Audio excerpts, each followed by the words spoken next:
Welcome in, everybody, to another episode of the Authority Podcast here on the B Podcast Network. It is a pleasure, as always, to have you with us. And let's jump right into it. So my guests today are Danny Bauer. Danny's been with us before to talk about his book, Mastermind, and he's back today. Danny is the chief ruckus maker at Better Leaders, Better Schools. He has hosted the Better Leaders, Better Schools podcast since 2015. Through his masterminds, Danny has coached and mentored school administrators from every continent in the world. Danny is joined by his co-author, Glenn Robbins. Equals co-authors here. Glenn Robbins is the superintendent of the Brigantine Public School District in Brigantine, New Jersey. He has been awarded numerous administrative, national, and state recognitions. Numerous is right. I'm going to touch on a few of these, but I'll give you the full list in the show notes. And if we don't run out of character count, Glenn has been the National Exemplar of Education Award, Northeast Innovative Superintendent. He's also won awards from Digital Promise, League of Schools, NASSP, Samsung, SETDA, for student voice, for school leadership, for being a digital principal, all of the above. Glenn and Danny have collaborated on a book called Calm in the Chaos. It's part of the School Leadership Success series from Ruckus Maker Media. Guys, welcome to the show. All right, it's great to be here. Pleasure to be back, Ross. Thank you. All right, so we only have time for one or two questions because Glenn's bio is so long. So let's get to, so this book is based on ancient Stoic wisdom and philosophy.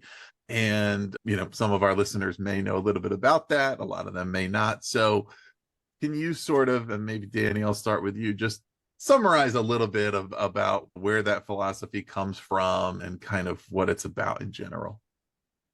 Well, Glenn's the better historian, so I'll let him talk about that piece. But, there's something, I think Ryan Holiday taught it to me, and I have it actually, it comes up in my to-doist sort of personal daily reminders. I recite some affirmations. I think about memento mori, right? So Glenn, we've talked about that before. So I consider my impermanence and my finiteness as a human being. And then something I believe I got from Ryan Holiday, I meditate and reflect on Stoic philosophy, which could be boiled down to three parts, right? Control your perceptions, direct your actions properly, and willingly accept what is and what is not in your control. And so for me, I'm not the facts and figures. I couldn't tell you who was born when and how long it's been around type of thing. But I know in terms of big, broad strokes, and the big ideas, that's where my understanding of Stoicism lies.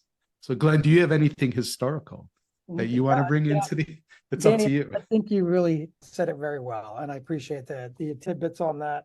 Historical wise, right? Zeno's the one that the founder of all this is supposedly of Stoicism. But the one people know most probably are Seneca and Marcus Aurelius.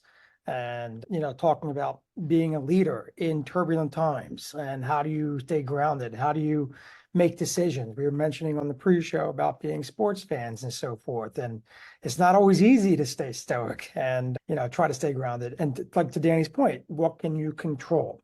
And amor fati, you have to accept what is coming to you. So and I think this is why we wrote the book, right? We talked about it for the reason of being, how do we help other leaders who are going through such turbulent times stay somewhat grounded and or unaffected and or strong to remain staying in there while the hits keep coming.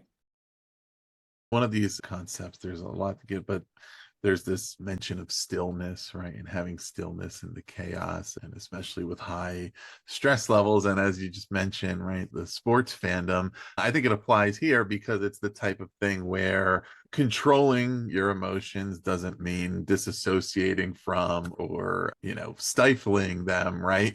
If you're a fan of a sports team, right? You want to have some measure of control, but still enjoy the experience, still have the passion for it. If you are an educator, an education leader, you want to be able to manage your reactions to and the way you navigate the stresses and chaos of it without losing the things that drive you, right? To tackle the challenges and the purpose of it. So I'm wondering what this stillness appropriately looks like, because some people also have heard the the term stoic, and particularly stoic, small s, right, maybe have that connotation that it means detachment, or they think of a person, well, that person's very stoic, and you kind of, they don't seem to be emotional, versus that they're managing their emotions. But when we're discussing that stillness and what it should be versus maybe what some misperceptions of it would be, can you sort of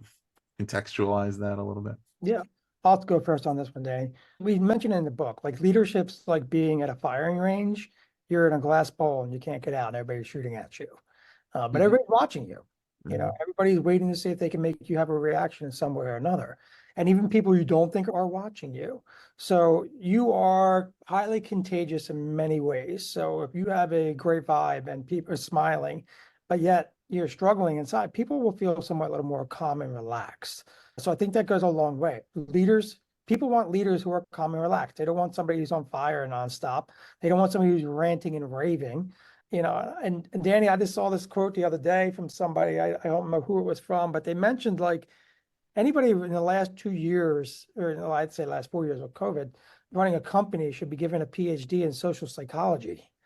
So think about that with all the different emotions and mindsets that you've had to deal with. I think it ultimately comes down to, as a leader, you need to be somewhat calm in the presence, because they're looking for you to make these right things. And if you make a decision out of anger or strict out of emotion, it's not going to be your best decision you've ever made. Yeah. Go Go ahead. Well, you brought the misconception of sort of the stoic face, right? Where you seem detached and that kind of thing. And maybe your mind intellectually, maybe you're not getting gripped or hooked, right? But your heart still is. So that is a misconception, that you no longer have emotions or care, or turn into some kind of stone statue or robot. Like, that's all 100% false. I think it was, Glenn, correct me if I'm wrong here, but didn't Marcus Aurelius lose multiple children? I know at least one, right? And I can't imagine, I can't imagine the pain that he felt in those moments. So I use that metaphor of being hooked like a fish. And the psychologist Jonathan Haidt says the emotional tail wags the rational dog. And that's very illustrative of what we're talking about here, because we like to think that we're rational, logical beings, but we're actually emotional ones. And I think the difference between the stoic leader and the one that's not realizes that emotions actually drive much of what we do. Now, the other leader, completely unaware, right? Emotional intelligence, self-awareness, low. They're running around getting themselves in similar situations, and they say, how did I get here? And what Stoicism teaches you is by forest for the trees, willingly accepting what's outside of your control, controlling your perceptions, everything I mentioned earlier.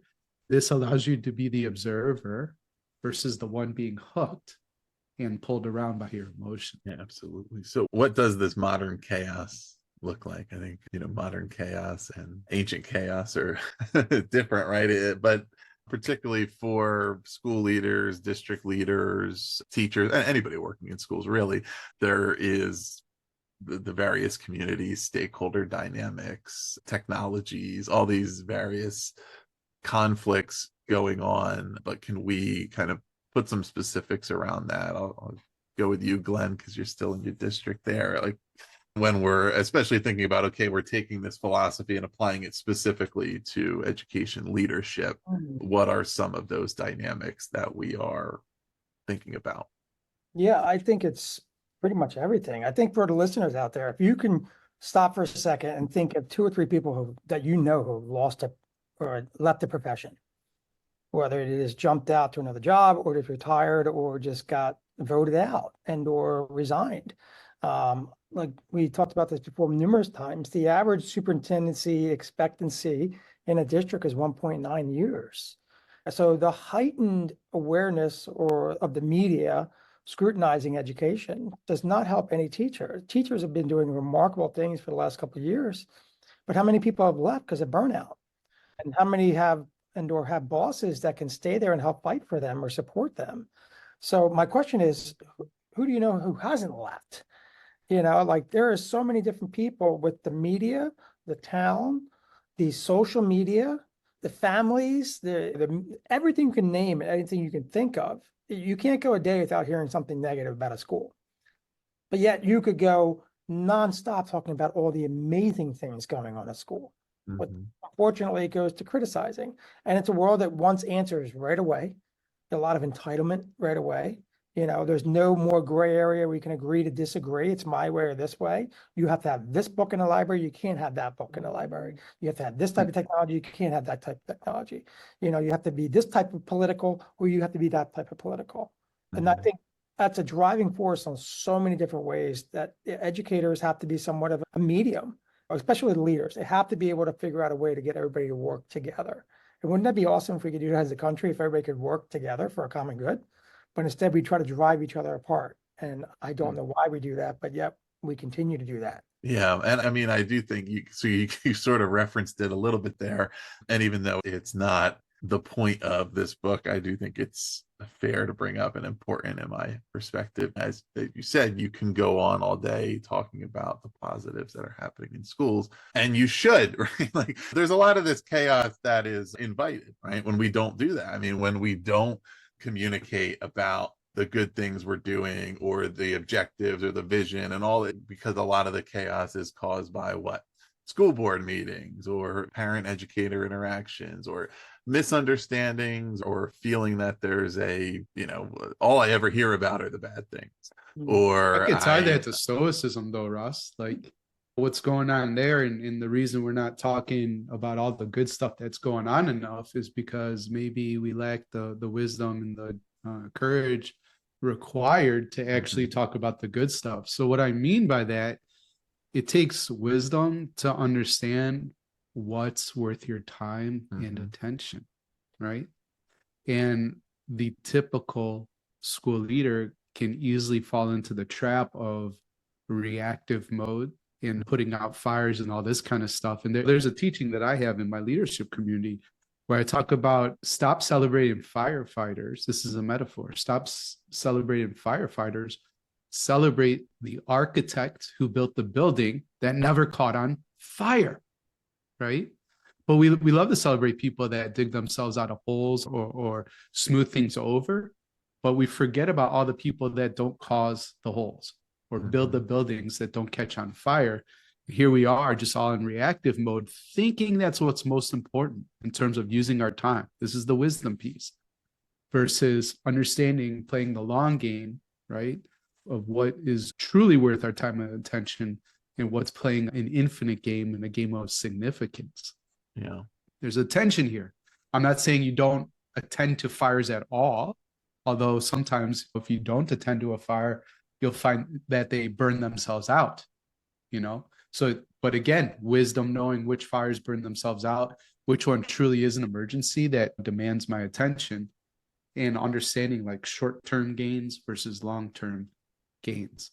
So that requires the wisdom, and then the courage, I think, just comes around boundaries. Just saying, I'm not doing that, right? Or having the courage to not respond to an email or some kind of provocation that is just clearly trolling in real life versus the feedback you might get on social media. People do stuff to get you to act in a certain way that's not good for you or the school community. So it's still a very Stoic thing, that wisdom, that courage, when it comes to actually focusing on and telling the story of all the positives. Sorry to cut you off, but I had a connection. No, I think you're totally right. And that's part of, right? I guess the point is that the Stoic mindset and the application of the virtues, which we'll get into, it begins before the chaos arrives. I mean, like there are certain things that are just part of modern society, modern school systems that are unavoidable, and there's others where some of our listeners, this may totally lose them. Some of them may totally get it, but it's that the meme from I think you should leave with Tim Robinson in a hot dog suit saying we're all trying to find the guy who did this when the hot dog shaped car crashed into the building. Like, it's okay, well, the reason why some of these things are happening are we have to take a few steps back and say we need to start earlier of being proactive about certain things. And to your point of where do we apply our attention, sometimes proactively applying your attention toward showing not the positive stuff has a tenfold impact compared to how much energy you can put into putting out that fire once it's lit, right? An ounce of prevention prevents a pound of pain, or however that goes. But anyhow, let's go to, there's one other thing that is interesting to me before we kind of get into the specifics of the virtues, which is there certainly is an element of kind of that calmness and that patience, right? Not being reactive, not being led by those emotions or those emotional responses in those difficult moments. And yet, a lot of times, these stressful situations occur in a moment when people are kind of looking for answers, where it's not necessarily going to be satisfactory to just say, okay, we'll table that or think about that and get back to you. Sometimes that's okay, but sometimes not. So what are some of the ways that understanding what these challenges are, and most of them are, they repeat themselves, they're not necessarily novel. So as a leader, we can typically anticipate what some of the challenges are that might come up that we know we're going to have to navigate, manage the emotions through. Are there some strategies, for example, visualization, preparation, other ways of saying, okay, when I'm in this meeting, there's going to be some high levels of emotion here. I'm going to need to manage myself in this way. These are some of the things I might be asked to respond to. And in order to make sure I can do it effectively in the moment, let me think ahead, let me visualize what that situation is, think about what I might be asked, what I want to say, things of that nature, right? To say that, I guess, stillness, calmness, stoicism doesn't necessarily mean not responding in the moment, but responding and reacting might mean two different things versus being prepared to do that. If either of you have thoughts on that, you can jump in at your leisure. Danny, you want to jump in or? Well, Ross, you brought up visualization, and one technique that Stoics apply is actually negative visualization. And I think that could help you be proactive as well, because essentially it's basically like a pre-mortem, post-mortem. Somebody expires and dies, and they look into and investigate what caused the death, right? And so at least in business, increasingly in education, certainly 100% of the leaders I support know this concept. But a pre-mortem is thinking about any plan, initiative, project that you're working on and spending some thinking time identifying why can it go all wrong. And it's not that you're trying to manifest, right, bad stuff in terms of your projects and whatever. It's to be clear about trends or patterns that you've seen, of learning from failure from the past as well. So anyways, when you do this negative visualization or pre-mortem and you consider those kind of things, now all those obstacles can be turned into opportunities, right? So instead of sticking your head in the sand or just believing we're going to get it and all kids are going to read at grade level, sounds good, put it on your website. But really, what are all the reasons why that won't happen? And now you're identifying opportunities for professional development, crucial conversations you need to be having, maybe resources that should be provided that weren't on your radar, and so on and so forth. That's one way to be more proactive versus reactive. Yeah, I think can be highly effective. It makes me think of, oftentimes in coaching, I work with people on planning to have difficult conversations at work. Right? I want to talk about this to my boss, and I feel like I'm not good at advocating for myself, or once I'm in there and it's a little stressful, I don't really articulate what I'm thinking. And so we'll talk through, okay, where are you? What's the dynamic? Who are you? What are you looking at? How do you want to explain yourself? And then, okay, after you've made your case and you've really said what you want to say, what are you going to do if the answer is no? Right? Okay, so you've laid it out exactly everything you possibly want to say, and you don't get the response you want. And that's the piece that we don't always go far enough to say, look, that's when it's really challenging to say, okay, there's not really anything more, right? So it's maybe reaching an agreement to revisit the conversation later or something like that. Otherwise, it's just going to be a bunch of back and forth, repeating ourselves and getting frustrated. And guess what? Sometimes wisdom might mean I have to trust in the wisdom of my counterpart. Either maybe they have a good reason for feeling the way they feel, or maybe given the benefit of a little time and sleeping on it, they might come back the next day and say, well, I thought more about what you said, and actually I do agree, right?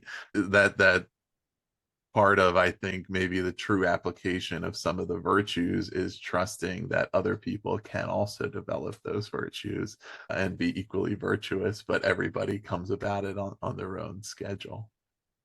Yeah, I think you talked about that relinquishing fear, right? Like Danny said, visualizing all these different things. And you're talking about talking with the boss. And to paraphrase Seneca, we suffer more often in imagination than in reality. So we will drive ourselves mentally insane about how this conversation is going to go. And normally it doesn't go that way, or things don't actually happen that way.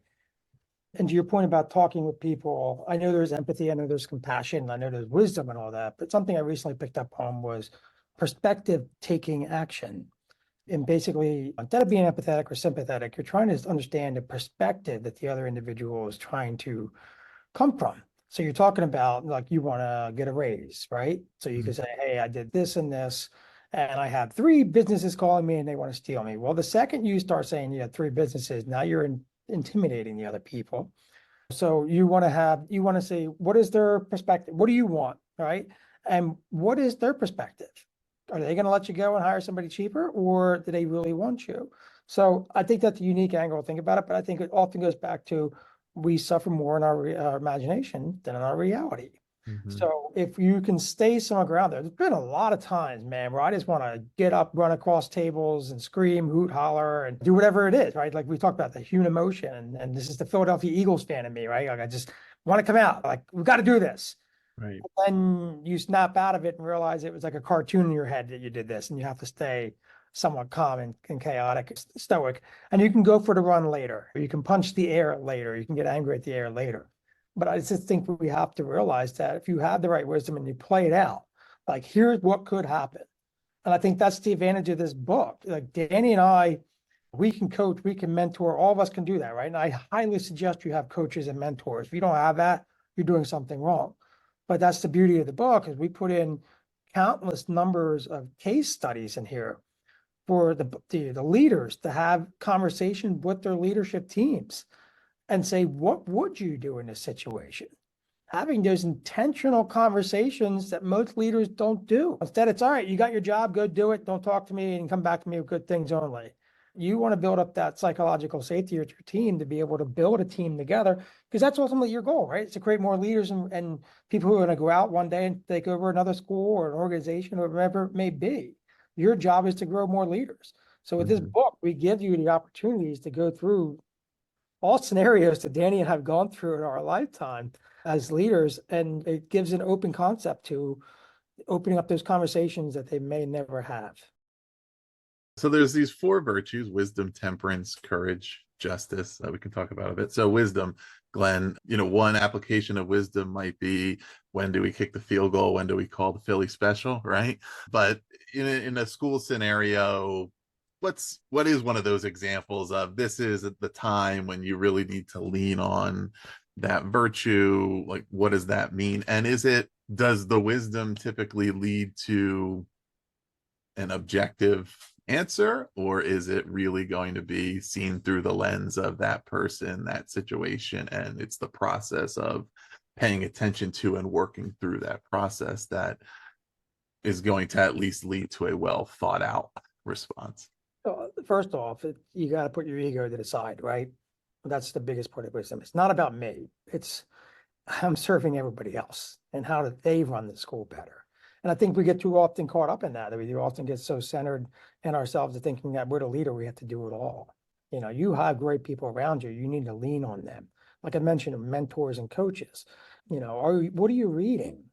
For me, I'm constantly reading leadership books from historical past and so forth, and or current, to see how they might have dealt with difficult situations. Mhm. And at the same time, I know to pick up a phone and call friends across the country and say, hey, I know I've already done this 15 times before, but here's what's going on. What would you do differently? So leaning on so many other creative minds can go such a long way. But I think ultimately we have to realize that it's not about ourselves. It's about the greater good of the organization. And you have to understand that you're going to make decisions that are not going to make everybody happy all the time.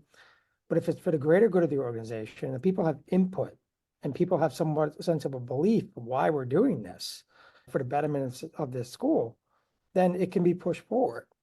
But if you're going to push it by yourself, you're not going to be there very long. You're not going to be very successful. So lean on people, collaborate, relationships, network. And you are never going to be perfect. And you have to keep learning each and every day. Yeah. So temperance, Danny, I mean, I think this also is a take your ego out of the piece, because ego can certainly contribute to a lack of temperance. But this is a real challenge when we talk about some of the most common chaotic situations that we may face in interactions in our communities, in our buildings, right? And being able to navigate through them in a way that contributes to progress versus particularly the risk of a real setback, right? If we're not able to apply this. But yeah, can you talk a bit about what temperance is, what that's all about, and how that comes into play? In the book, at least, we talk about the ideas of temperance in relation to self-control, discretion, moderation, composure, balance, right? Something that I've struggled with in the past, believe it or not, because people experience me as a pretty calm guy, and I am, right? The best compliment I ever received was from a 6th grade counselor who said, Danny, you brought this calming influence to our environment. And that was amazing to receive. And she was right. But I also have a temper, and I also struggle with anger at times. So that's something I've been working through and getting better at, a lot better at, thank God. But Marcus Aurelius said, when it comes to anger, when you start to lose your temper, remember, there's nothing manly about rage. It's courtesy and kindness that define a human being. That's who possesses strength and nerves and guts, not the angry whiners. To act like that brings you closer to impassivity and so to strength. Pain is the opposite of strength, and so is anger. Both are things we suffer from and yield to. So that challenges me too as a guy, right? And I want to be in control, and I'm masculine and whatever that means, but losing control is not it. And there's times when the temperature is really turned up. And there's times that educators, as much as we want to believe that everybody gets in it to do right by kids, right, and make a difference, there's some educators that do some really terrible things, right, to adults and to kids. And it's hard not to flip your lid in those situations, but it's important, right? So how do we act with moderation and hold back in those moments? So I will say this, like, listen, I'm not going to give you many answers like during our conversation and that kind of thing.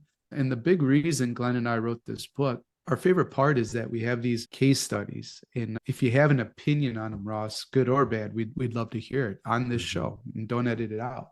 But listen, Ryan Holiday is like the modern expert on Stoicism. We're not trying to reproduce anything he's already created. We're trying to do something different, which is taking the ancient wisdom of Stoicism and applying it to a very specific context, that of education, where Glenn and I are experts. And so what we did at the end of every chapter is include different case studies where it invites the reader and their team. This is a perfect book for a book study. And how would you respond to this incident? You know what I mean? And so, yeah, that to say, like, we've created a great framework for people to engage with the virtues. We don't necessarily have all the answers. Right.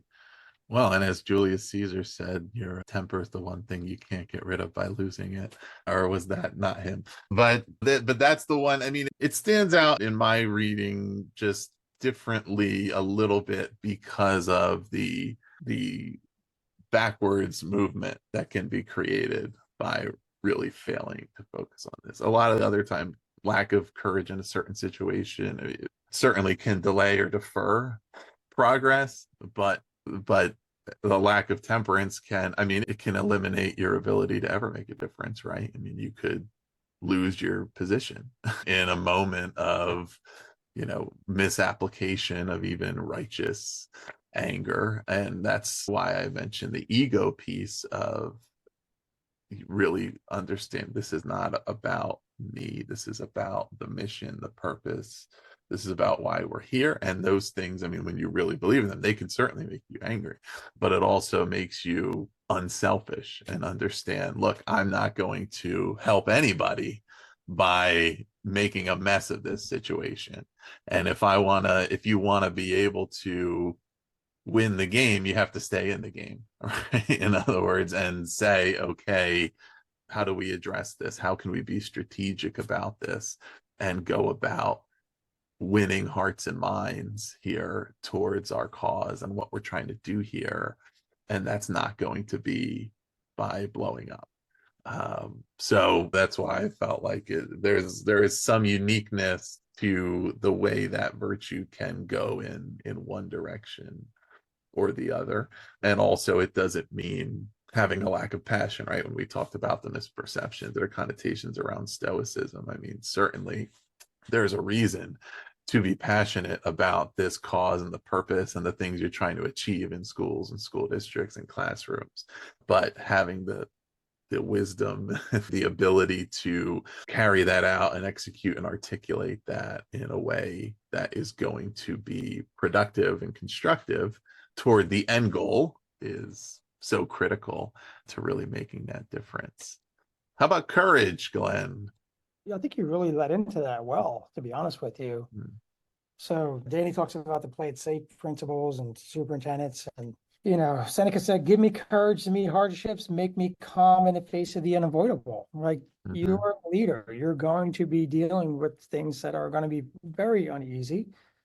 And I think you mentioned all the great things that I've had success-wise, but you didn't mention all the things that I went through hell to get to where I am, and all the stumbles that I've had to get where I am. So, but it's the courage to keep going. Right. So how many times were you rejected on interviews? How many times were you passed over in positions? How many times, that you get knocked down, yet you get back up? And I had plenty of those. And I listen to all kinds of different music and so forth. One band I listen to every once in a while, it's called Blackberry Smoke. It's an old Southern rock band. I don't know if you've ever heard that. But he talks about like, I'm still holding on. There ain't much left to me. Thought I hit bottom, but I ain't there yet. So it also keeps me grounded. But here's the thing. We're in the job for kids, right? And as long as we're doing the job right for the kids, that's what matters most. And that's the hard part too, because you have people with different personalities who think there should be different ways on how you can help these kids. But your ultimate job is to make sure that they're preparing the kids for the future of tomorrow, not the future of yesterday. And that's like, you hear the old cliche, I went to that school and it's fine. Why are you updating anything? Well, all right, well, fine. I'll bring back the Encyclopedia Britannicus. We'll use the textbooks that you had. We'll put them in the same desk that you had, and we'll prepare them for the world right now that has cell phones and everything else in AI. That does not work. So you have to have those courageous conversations with a parent, with staff members, with school board members. That's the hard part for some of our counterparts right now. These school board members who have changed over for various reasons, and how do they deal with that?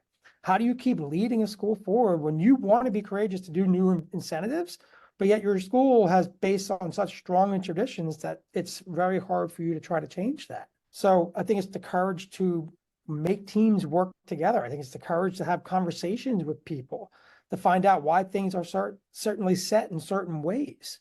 Like it goes back to having the courage, like we talked about multiple times, putting your ego aside and say, how can we work at this together to make this a stronger thing?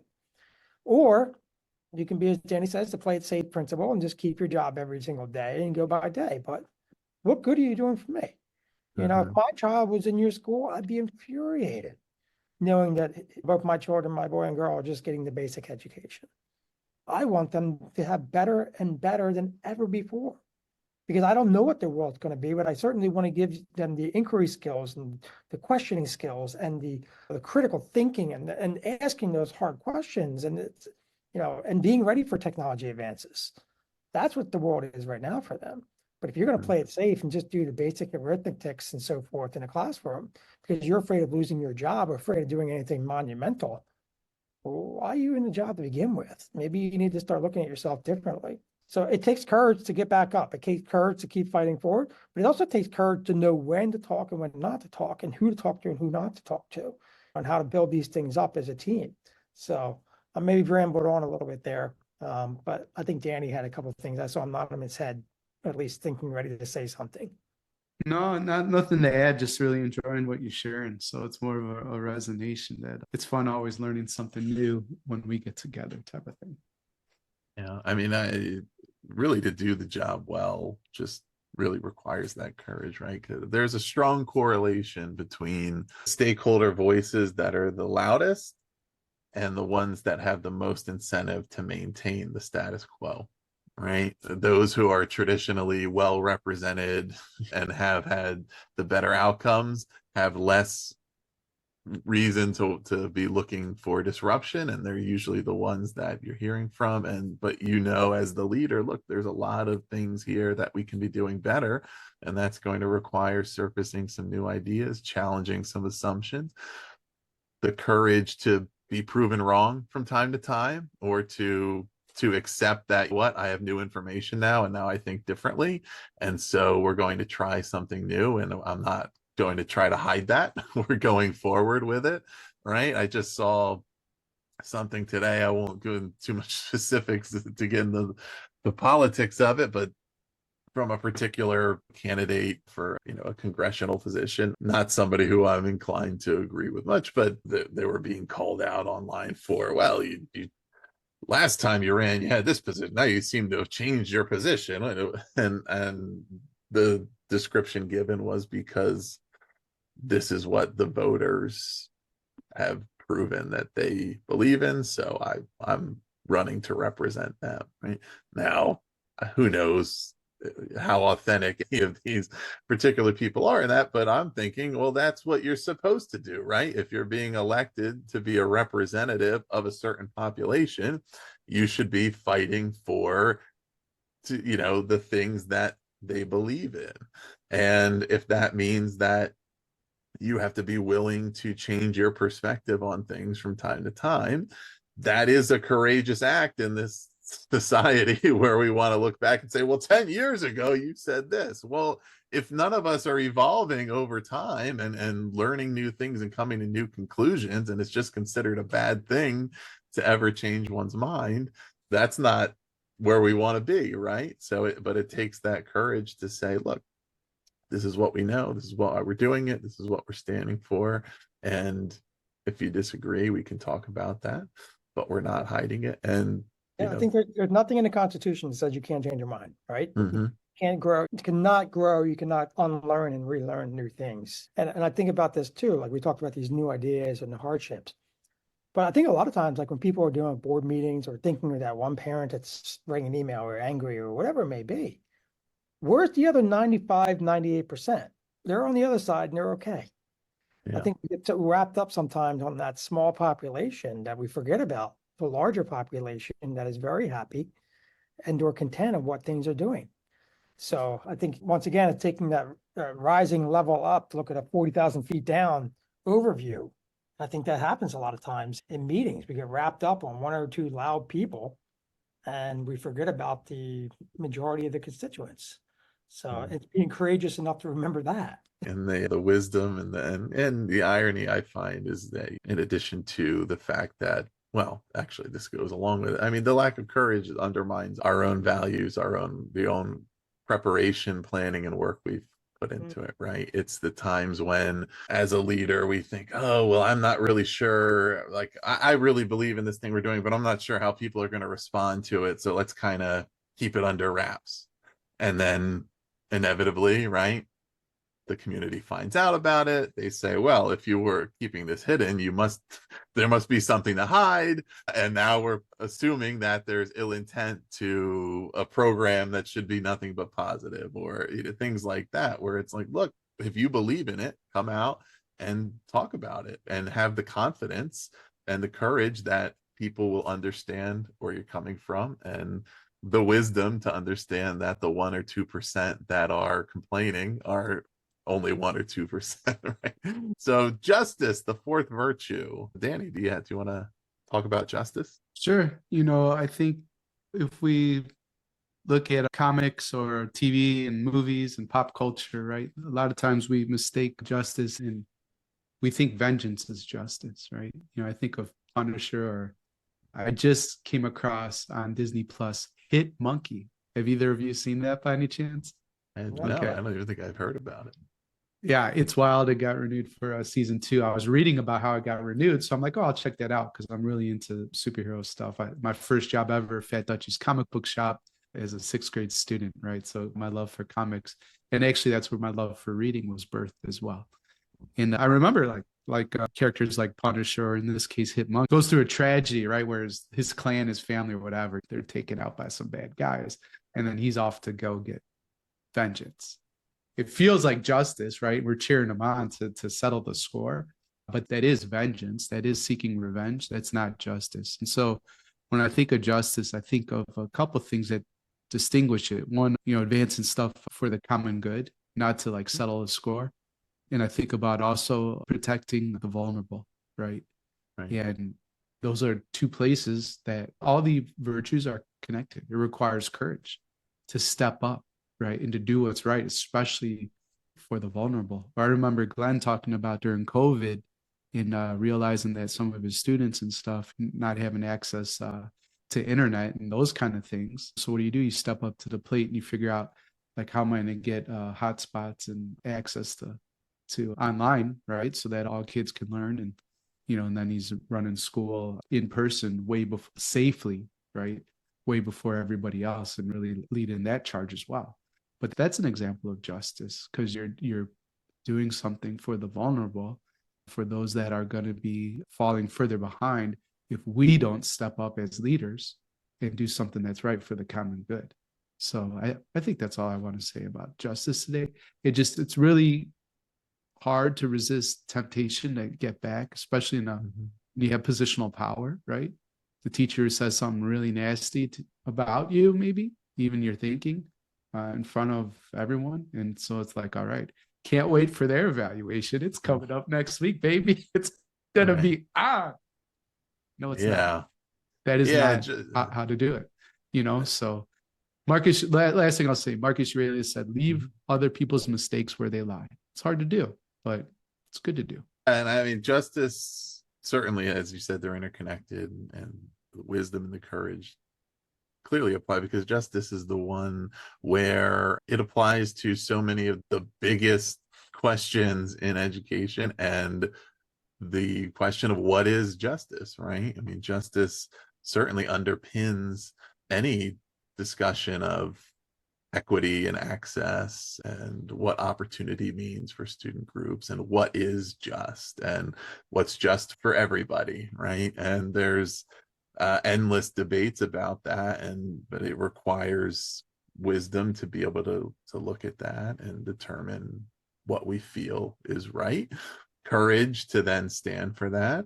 Justice is not, there's not necessarily one answer in a situation, right? There's a incident that occurs between 2 students, and we have to determine what is a just outcome for each of them. And it might not just be, okay, there's one thing, this one gets punished, this one, because what's the right outcome. And so it certainly is an application of all of those virtues together. And then, toward the end outcome, we've talked about the calmness, the equanimity is that end outcome of these 4 virtues, to be able to then have that peace, that calmness, that the understanding, that the belief in the process. I guess I would phrase it, okay, if I've thought about this the right way, if I've applied these principles to my decisions, if I've gone about it the best way I know how, I then have to be okay with that outcome and believe that I did the best job, that I could in that situation. And next time, if I know better, I'll do better. Or if the circumstances change, we may do it differently. But there's certain things, right? Certainly when it comes to wisdom, calmness, stillness, what's outside of our control, what's in our control. And if I am going to be effective as a leader, I have to focus on the things that I can influence, that I can control. I can't spend all my energy on things that I really can't do anything about. That's not going to work too much. Awesome. Well, as we're kind of wrapping up here, is there anything additional that either of you would like to add, or do you have thoughts on where a leader can start with this, or how even the book is used? I've seen it referred to in one of your testimonial quotes as a desk reference for every leader. Is that how you would recommend that leaders use the book, kind of have it to refer back to, or what can somebody expect once they actually open up the text here? Yeah, Danny, you want to jump on that? Well, I alluded to the case studies and how this book is perfectly positioned to be a great leadership team book study. So that would be my call to action. Is anybody that enjoyed this conversation and would enjoy experiencing calm in the chaos, like pick one up and pick it up for your team, right? And probably because of that framing and that setup is the reason that this book became a bestseller within a week, I think, which was pretty, tremendous. And Ross, you touched on the idea of equanimity, this sense of peace, this sense of calm. That's the gift, right? So if you are the leader that's experiencing the burnout and the stress and the little sleep, and this might be an option for you, right? Check it out, test it, put into action the ideas that we present. And if you get a positive result, keep doing it. Like Mike Lubelfeld, that's who you're referencing there. He said it'd be a desk reference for every school leader everywhere. High praise. We think we could live up to that. And if you test it out and you don't get the result, then throw it away. But I don't think that's going to be your experience. So I'm just a strong call to action. Pick up the book. Excellent. Awesome. Well, listeners, you can find the book Calm in the Chaos on Amazon, or you can kind of link through Danny's website to find it. We'll put the links below to where you can check that out and see if it kind of helps you in your own process. You can also, if you haven't already, please do subscribe to the Authority Podcast for more author interviews like this one coming your way every week, sometimes more than once a week. Glenn and Danny, thanks so much for being on the show. Thank you. Pleasure to be here. Thanks, Ross. This episode was edited by Gage Sanderson.